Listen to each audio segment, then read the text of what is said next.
Así era la escalofriante vida en el Porfiriato. El Porfiriato fue el periodo de casi 35 años, entre 1876 y 1911, durante el cual el control de México estuvo en manos del general, héroe de guerra y político Porfirio Díaz. Porfirio Díaz pacificó al país. México venía de casi 55 años de guerras constantes, desde el año 1821. En ese periodo tuvo la Guerra Civil del Primer Imperio Mexicano, con Agustín de Iturbide, de 1821 a 1823, la independencia de Texas en 1836, la primera invasión francesa del año 1838 a 39, la Guerra de México-Estados Unidos del año 1846 a 1848, las guerras de Reforma de 1857 a 1861, la segunda invasión francesa del año 1861 a 1867. La rebelión de la Noria de Porfirio Díaz contra Benito Juárez en 1871 para impedir que este último se reeligiera, y muchas otras guerras más. La paz trajo prosperidad para México, pero como sucedió en toda Europa y Estados Unidos, la desigualdad creció.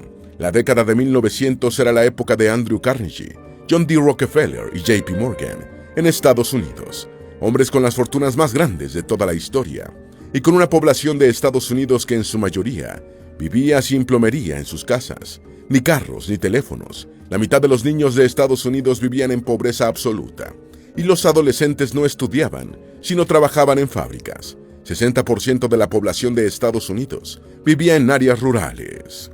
Eso mismo pasaba en el México de Porfirio Díaz. Había un gran descontento en todo el mundo. Eran los años antes de la Primera Guerra Mundial. Para México, el Porfiriato fue una época de transición y de gran auge económico, marcado por la masiva exportación de recursos naturales, en un clima de paz política, ya que Díaz sofocaba rápidamente y a sangre y fuego cualquier alzamiento. Al iniciar el Porfiriato había 416 millas de vías de ferrocarril. Casi al finalizar en el año de 1910, había 15.360 millas de ferrocarril. 11.000 haciendas controlaban el 57% del territorio nacional. Los trabajadores mexicanos, especialmente los campesinos y obreros, la pasaron muy mal durante el Porfiriato, igual que pasaba en Europa y Estados Unidos, ya que eran los años de la Segunda Revolución Industrial, que abarcó los años de 1870 a 1914, la cual finalizó con el inicio de la Primera Guerra Mundial. En este periodo hubo muchos cambios en todo el mundo, y México no fue la excepción. En Europa tuvieron la Primera Guerra Mundial, y México tuvo la Revolución Mexicana. Así en el Porfiriato la élite vivía en palacetes y disfrutaba a menudo de banquetes. El grueso de la población mexicana apenas sobrevivía en la estrechez. Hoy recordaremos cómo era la vida en el Porfiriato y cómo hizo Porfirio Díaz para gobernar durante tanto tiempo, prácticamente sin oposición. Antes de meternos a fondo, no olvides suscribirte a nuestro canal y activar las notificaciones para mantenerte al día con nuestras actualizaciones.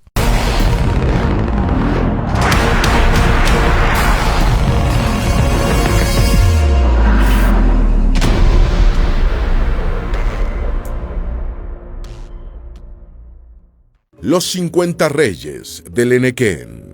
El henequén es una planta del género agave que fue la base de una actividad industrial en la península de Yucatán, dadas sus resistentes fibras naturales, con las que se fabricaban industrialmente productos de cordelería y textiles.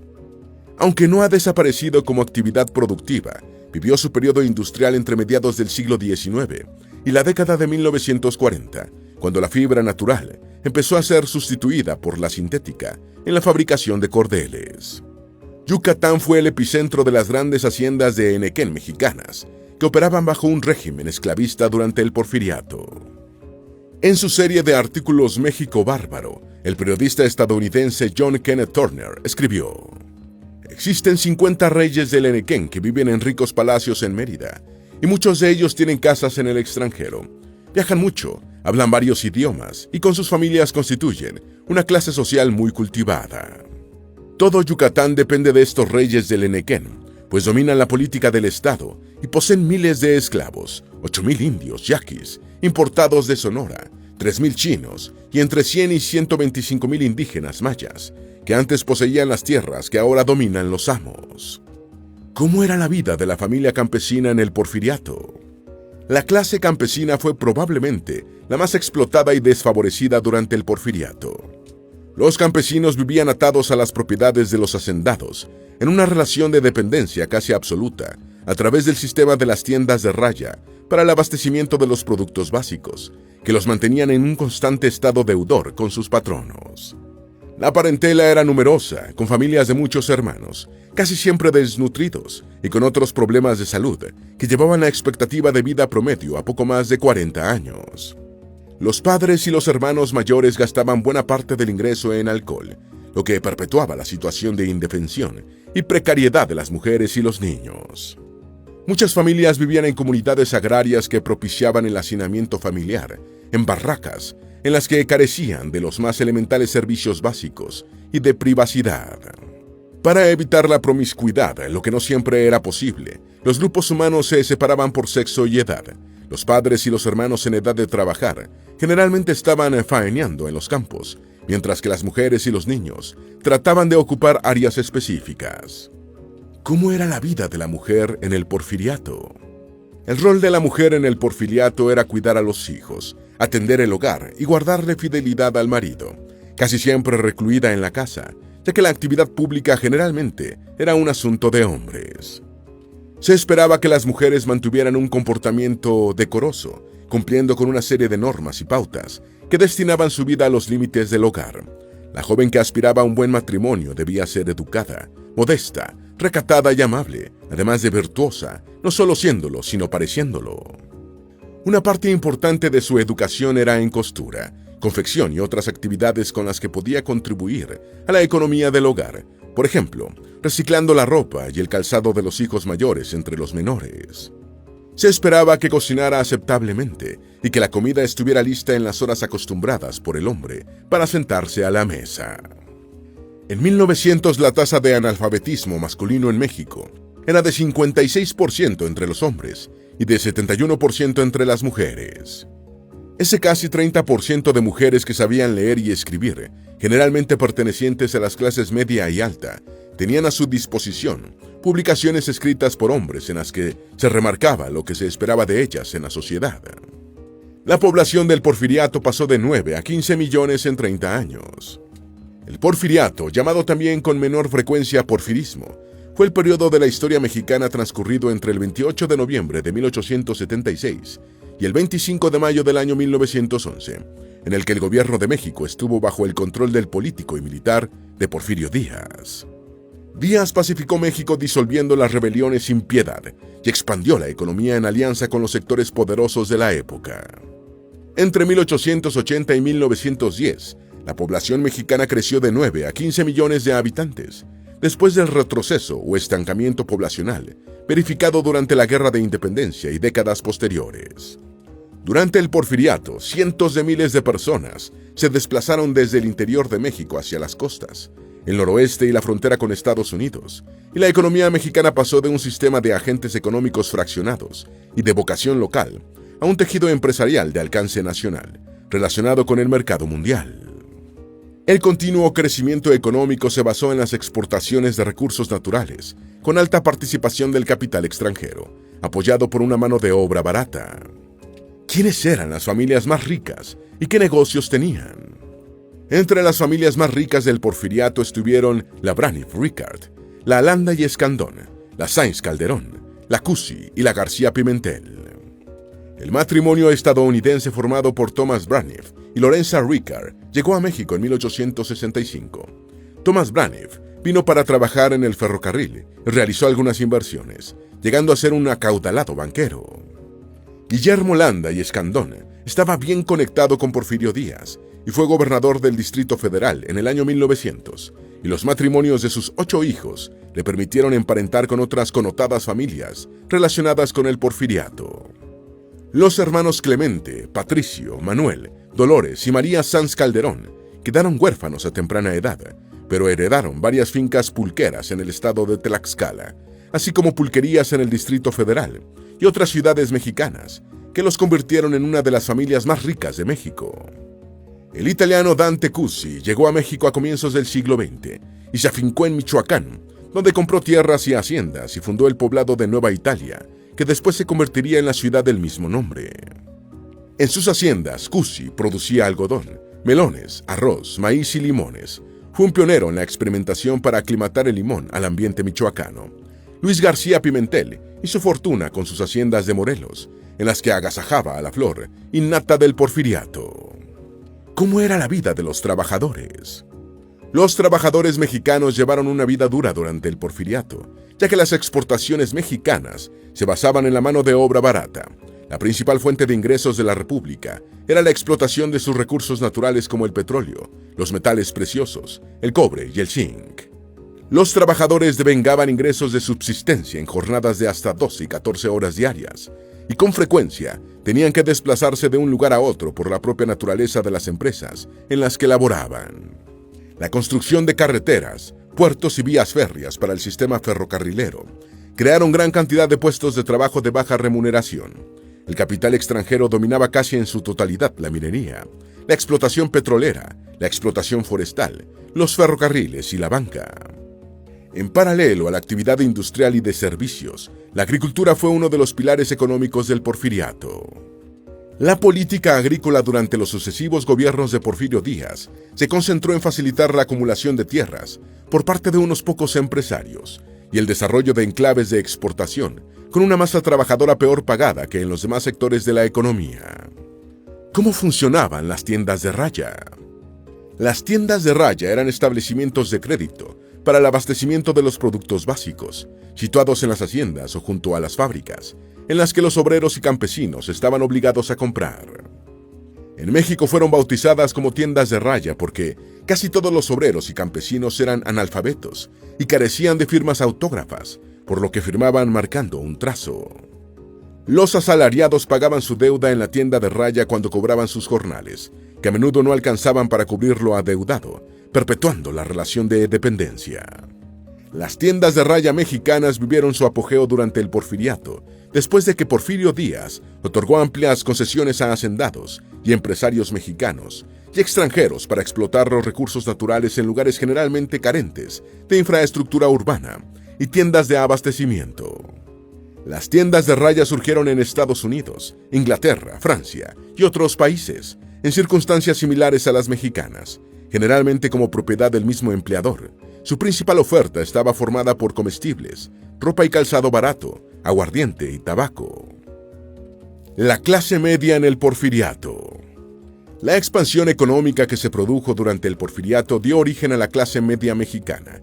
El mismo Porfirio Díaz hizo un preciso diagnóstico de la estratificación social del México de su tiempo cuando dijo: la clase media es el futuro de México, porque es la clase productiva, la que trabaja y dirige todas las empresas. Los ricos viven atados a sus frivolidades y lujos. No necesitan un salario ni un deber con horario. Los pobres viven con la urgencia de sobrevivir. No están preparados, no ascienden. El general también pontificó sobre la ambición afirmando: hay que saber el apoyo que alguien da al gobierno. Si es una ambición personal, se debe descubrir el móvil y encauzarlo, porque no es el camino de las ambiciones personales, los puestos públicos o la política. Deben servir. En las casas de los mexicanos de bajos recursos y de la emergente clase media, a menudo el general observaba desde un cromo colocado en un lugar prominente de la sala. De esa clase media que se formó durante el porfiriato, surgieron varias familias que marcarían el acontecer político posterior a la Revolución Mexicana. ¿Por qué las élites adoptaron costumbres francesas? El porfiriato fue casi contemporáneo con la Belle Époque, el periodo histórico europeo comprendido entre el fin de la Guerra Franco-Prusiana en 1871 y el comienzo de la Primera Guerra Mundial en el año de 1914. Estados Unidos y Japón ya eran potencias, pero se consideraba que en varios aspectos todavía no estaban a la altura de Alemania, Francia, el Reino Unido, Austria-Hungría y el Imperio Ruso. Durante la Bella Época y el Porfiriato, la cumbre del refinamiento mundial era Francia, que imponía sus costumbres y modas en el resto del mundo. La vestimenta mexicana durante el Porfiriato, así como los paseos dominicales por el Zócalo mexiqueño, fueron rasgos franceses traídos a México. Los paseantes hacían gala de sus nuevos trapos, exhibiendo modales refinados y regalando sonrisas, algunas impostadas. Otras aficiones francesas adoptadas por la élite mexicana fueron el teatro de variedades, el arte, la gastronomía y la hípica. La Primera Guerra Mundial y la Revolución Mexicana dieron al traste con la exhibición de estos refinamientos. ¿Cómo comía la élite mexicana en el Porfiriato? La élite mexicana se afrancesó en la comida durante el Porfiriato. México ya había adoptado algunos rasgos culturales franceses durante el imperio de Maximiliano y Porfirio Díaz se reveló como un admirador de la cultura franca. El Mundo Ilustrado, una revista para la clase alta mexicana, prescribía, al estilo francés, cuál debía ser la etiqueta durante los banquetes. Palabras del léxico gastronómico francés empezaron a dominar el lenguaje culinario mexicano, como bechamel, para hacer referencia a la salsa blanca y espesa, y andouillots, para las pequeñas albóndigas, mientras algunos sibaritas mexicanos se convirtieron en expertos en cómo acompañar las delicias con los vinos de Burdeos y Borgoña, aparte del champán para los brindis. Antes de salir para un banquete, los menos entendidos consultaban los glosarios de revistas y libros para no caer en el bochorno de atacar un filete con el cuchillo de pescado. En Ciudad de México y en las principales ciudades mexicanas, había franceses o personas muy versadas en la cultura francesa que fungían como árbitros y asesores del buen comer al estilo francés. ¿Qué se comía en una fonda? En las fondas el estilo era más relajado y sencillo que en los restaurantes de máxima categoría, con precios que solo podía pagar la clase alta. La élite mexicana consideraba que las fondas eran lugares para la clase baja, aunque muchos ricos con pocos prejuicios las frecuentaban. La comida en las fondas era predominantemente de estilo español y mexicano, con pocas concesiones al arte culinario francés. Según Luis González Obregón, la carta típica de una fonda incluía arroz a la valenciana, huevos estrellados, puchero, asado de pollo, chiles rellenos y mole de guajolote. A menudo las fondas se encontraban al lado de pulquerías, santificando el eterno matrimonio entre comida y alcohol. En su libro Cocina Mexicana, Salvador Novo señala que las fondas tenían la característica de reutilizar los alimentos, que pasan a otra sartén y con distintos colores y agregados se convierten en un nuevo guisado, haciéndoles perder su nombre de bautismo. Y añade, no es extraño que un trozo de vaca se te presente con el nombre de carne prensada, y luego de roast beef, y luego de asado, y por último de olla podrida o albondiguillas. El pan dulce popular en el Porfiriato. La pastelería francesa del Porfiriato abrió paso a algunas variedades de pan que continúan presentes en la gastronomía mexicana. Los panaderos franceses trajeron a México sus recetas de brioche para hacer las conchas que los mexicanos ya comían durante el virreinato. La oreja es un pan de hojaldre de origen francés, que en sus comienzos era exclusivo de las élites mexicanas afrancesadas, aunque la receta se adaptó y popularizó para ser un producto que ahora es tradicional. El beso, con su característico relleno de mermelada, mantequilla endulzada o crema chantilly, es otro pan originario de la cocina francesa. Espolvoreado con azúcar, esponjoso y suave, el moño, un producto de panadería también llamado pan torcido, es otro pan francés que los panaderos mexicanos lograron versionar como los mejores expertos de Francia.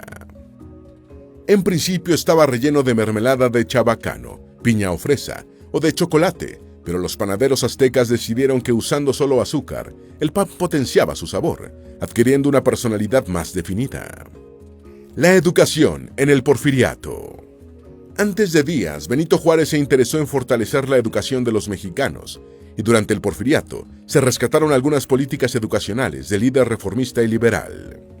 La Ley Orgánica de Instrucción Pública promulgada por Juárez en 1867 estableció que la educación debía ser gratuita, obligatoria y sin contenido religioso. En 1881, ya durante el Porfiriato, se inicia el programa de creación de escuelas normales, de formación de los maestros necesarios para adelantar una masiva apertura de escuelas.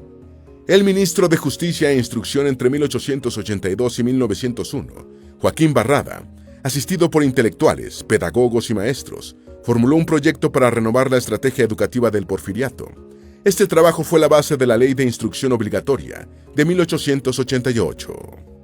Sin embargo, el avance en el sector educativo iba a dos velocidades claramente diferentes.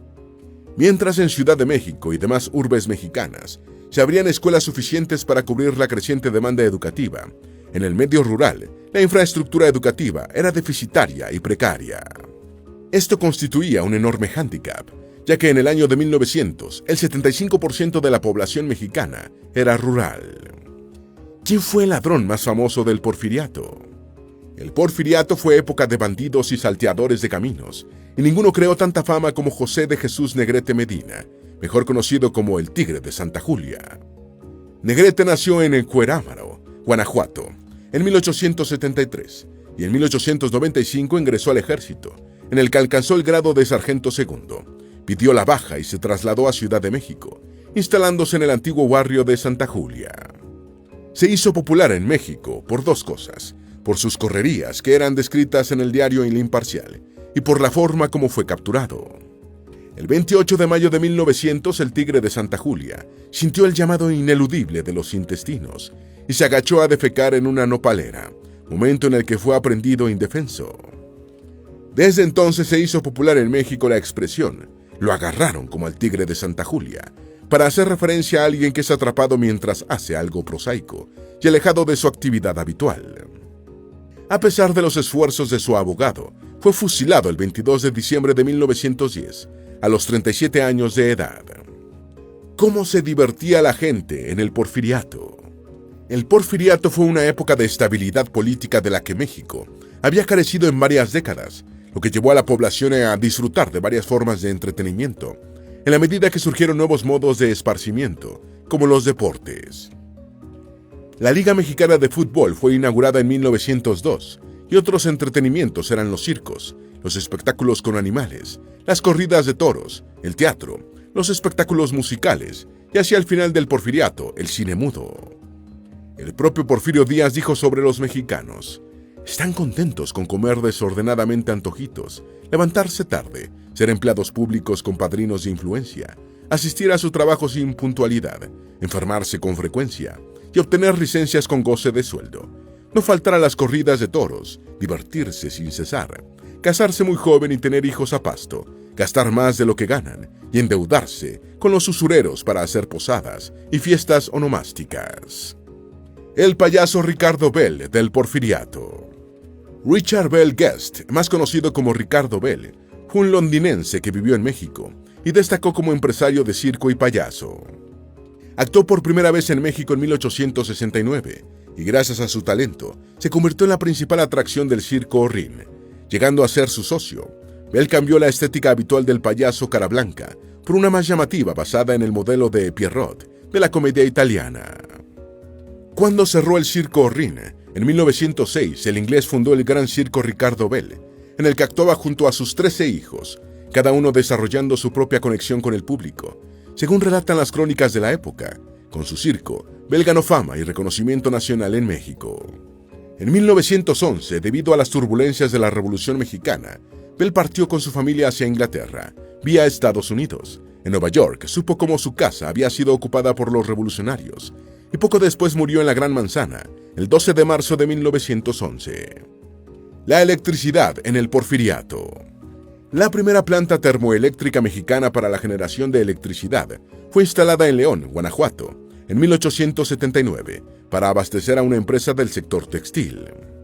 Tras esta utilización pionera del fluido eléctrico, el uso de la electricidad se extendió en la industria, el alumbrado público, el sector comercial y las residencias. El alumbrado público comenzó en México a través de la Compañía Mexicana de Gas y Luz, que en 1881 iluminó la calle Reforma y la Alameda Central, primeros lugares de la Ciudad de México en ser iluminados. El desarrollo de la industria eléctrica en México atrajo a capitales extranjeros que vieron en la República Mexicana una oportunidad de negocios. Porfirio Díaz desarrolló el sistema eléctrico nacional a través de concesiones a compañías extranjeras, como The Mexican Power and Light Company. Así comenzó la generación de hidroelectricidad en los ríos Necaxa, Tenango y Jaltepuxtla, para abastecer los estados de México, Puebla, Veracruz e Hidalgo. Proyectos hidroeléctricos en el Bajío abastecieron de electricidad los estados de Jalisco, Guanajuato, Michoacán y Colima. Tecnología en el Porfiriato. Los principales avances tecnológicos mexicanos durante el Porfiriato se produjeron en los campos de la electricidad y los ferrocarriles. El ferrocarril se desarrolló en dos direcciones, hacia la frontera norte con Estados Unidos y hacia el puerto de Veracruz en el Golfo de México. En general, el sistema ferroviario mexicano fue desarrollado por compañías extranjeras que realizaban las inversiones y prestaban el servicio bajo la fórmula de las concesiones a tiempo determinado. En la península de Yucatán funcionó un sistema ferrocarrilero independiente para atender las necesidades de la industria del enequén. En 1903 fue fundada la empresa estatal Ferrocarriles Nacionales de México, para eventualmente asumir la prestación de los servicios una vez que se extinguieran las concesiones otorgadas a las empresas privadas. El desarrollo del sistema eléctrico durante el Porfiriato favoreció la instalación de fábricas e industrias, lo que contribuyó significativamente con el crecimiento de la economía. La industria petrolera mexicana empezó a ganar importancia hacia el final del Porfiriato, y el primer automóvil llegó a México en 1895, un Delanoë Belleville importado de Francia por Fernando de Teresa.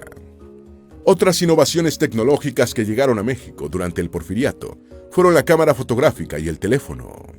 ¿Cómo eran las cantinas en el Porfiriato?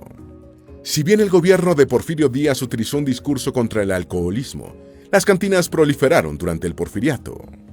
Las cantinas más prestigiosas no admitían mujeres y era mal visto emborracharse y armar escándalo, no así en los establecimientos populares, en los que algunos parroquianos terminaban con la cabeza hincada en la mesa, noqueados por el alcohol, y a menudo se presentaban reyertas.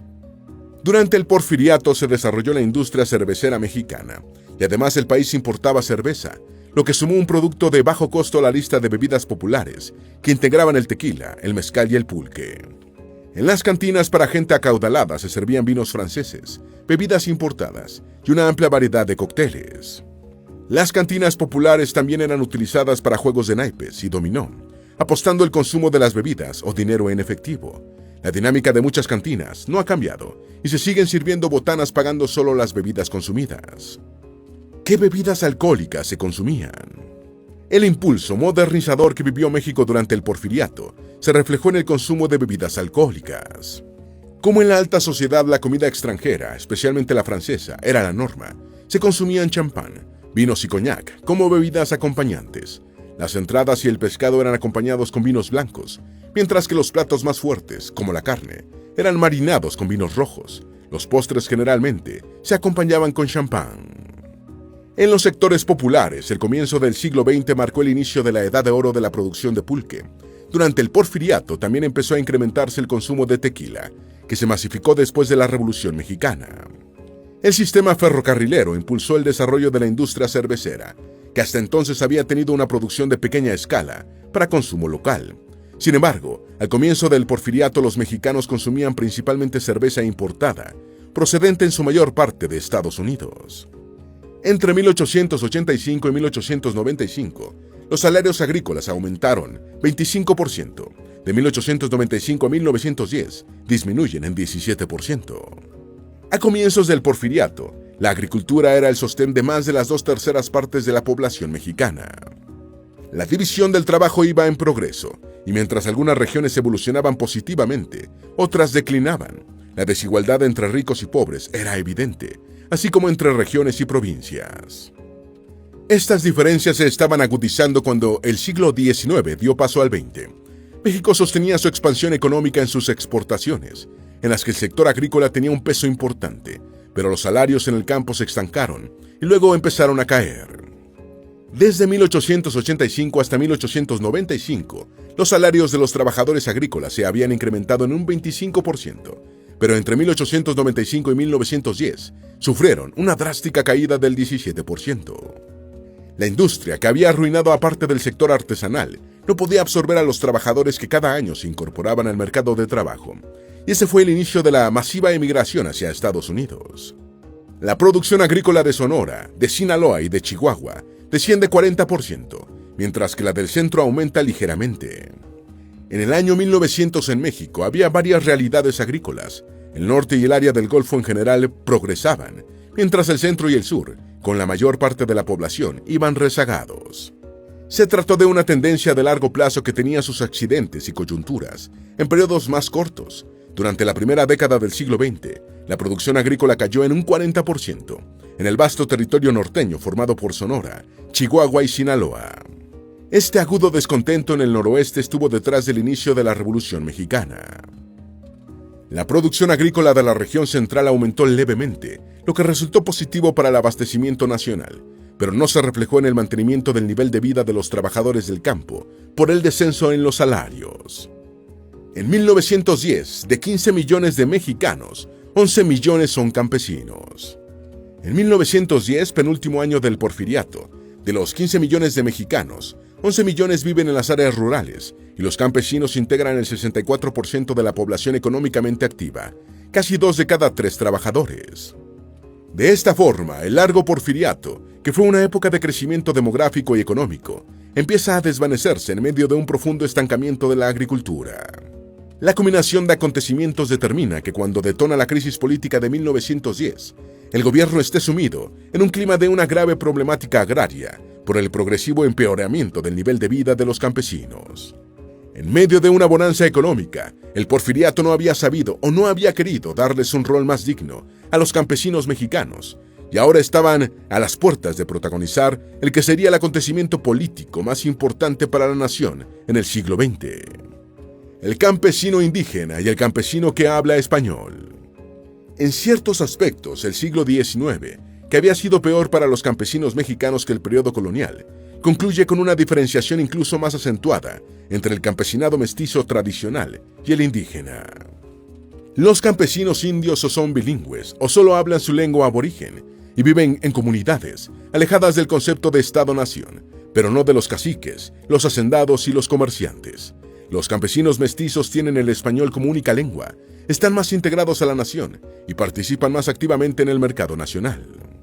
A este sector pertenecen un grupo de pequeños propietarios que han logrado subsistir e incluso mejorar algo, así como los peones y vaqueros que integran el proletariado del campo en las haciendas en proceso de modernización.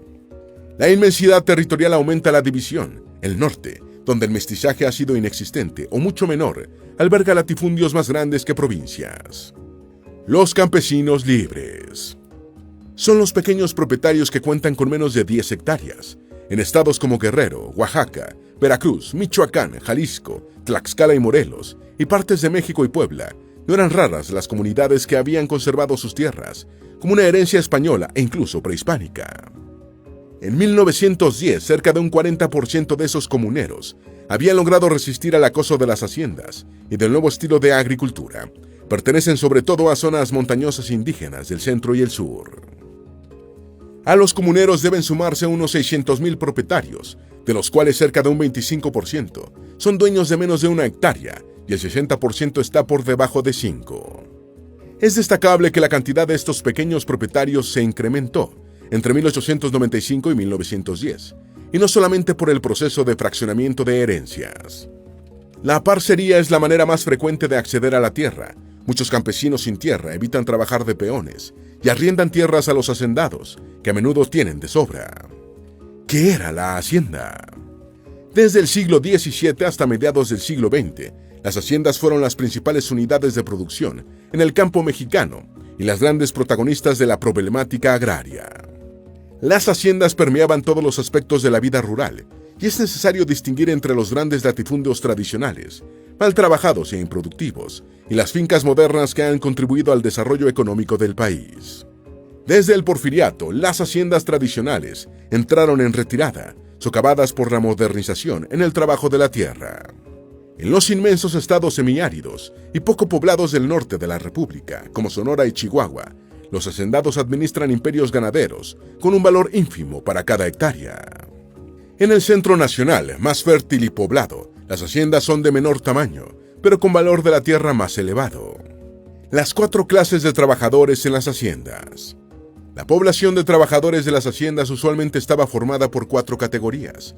Por un lado estaban los peones residentes, generalmente conocidos como gañanes o acasillados, que se desempeñaban principalmente en labores agrícolas, aunque los vaqueros, artesanos y pastores también formaban parte de este grupo.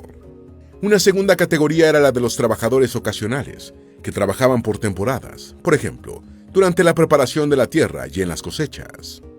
Los arrendatarios exploraban una determinada extensión de la hacienda, pagando al hacendado con dinero, productos o una combinación de ambos. Los aparceros o medieros también arrendaban una porción de tierra, generalmente pequeña, para practicar una agricultura de subsistencia, aunque podían generar algunos excedentes. Los arrendatarios generalmente vivían en la hacienda, mientras que los aparceros podían hacerlo en la finca o en una aldea cercana. ¿Cómo se evitó una epidemia de peste bubónica? En 1902 empezó a expandirse por Baja California y Sinaloa un brote de peste bubónica que se originó en San Francisco, Estados Unidos. La población de Mazatlán, que no había terminado de recuperarse de los estragos ocasionados por una epidemia de fiebre amarilla, alertó a las autoridades del Porfiriato y se tomaron drásticas medidas para detener la propagación del brote. Estas acciones incluyeron el riguroso aislamiento de los contagiados y de las personas que habían estado en contacto con ellos, independientemente de que presentaran la sintomatología o no, una operación de exterminio de roedores para limitar la propagación, inspecciones domiciliarias en busca de enfermos ocultos y quema de viviendas que no se pudieran desinfectar por completo. Las medidas del gobierno también incluyeron el enterramiento de los fallecidos por la enfermedad en lugares especiales y la puesta en funcionamiento de estaciones sanitarias en las principales vías de comunicación. Se construyó el primer hipódromo de la Ciudad de México. El hipódromo de Peralvillo, inaugurado en 1882, durante el Porfiriato, fue el primero de la Ciudad de México. Antes de su construcción, las carreras de caballos se improvisaban en algunos ranchos cercanos a la ciudad, incluyendo San Lázaro y Nápoles. El hipódromo fue construido en un terreno de 600,000 metros cuadrados, comprado a Soledad Azcárate de Tallera, al oeste de la garita de Peralvillo, de la que tomó su nombre. El óvalo medía 1,500 metros y la recta era de 600 metros, y en las tribunas podían acomodarse 4,720 aficionados. Contaba con otros lugares de esparcimiento, como bolera y billares. Fue desmantelado en 1913, después de la inauguración en 1910, todavía durante el Porfiriato, de otro hipódromo más accesible en la actual Colonia Condesa. Esperamos que este video te haya sido útil. Si tienes algo que agregar, por favor, compártelo con nosotros en la sección de comentarios. Dale me gusta a este video y envíale el enlace a tus familiares y a tus mejores amigos para que también conozcan cómo era la escalofriante vida en el Porfiriato. Si eres nuevo en nuestro canal, no olvides suscribirte. No se te olvide seguirnos en todas nuestras redes sociales, que van a estar aquí abajo en la descripción. Recuerda, un pueblo que no conoce su historia está condenado a repetirla.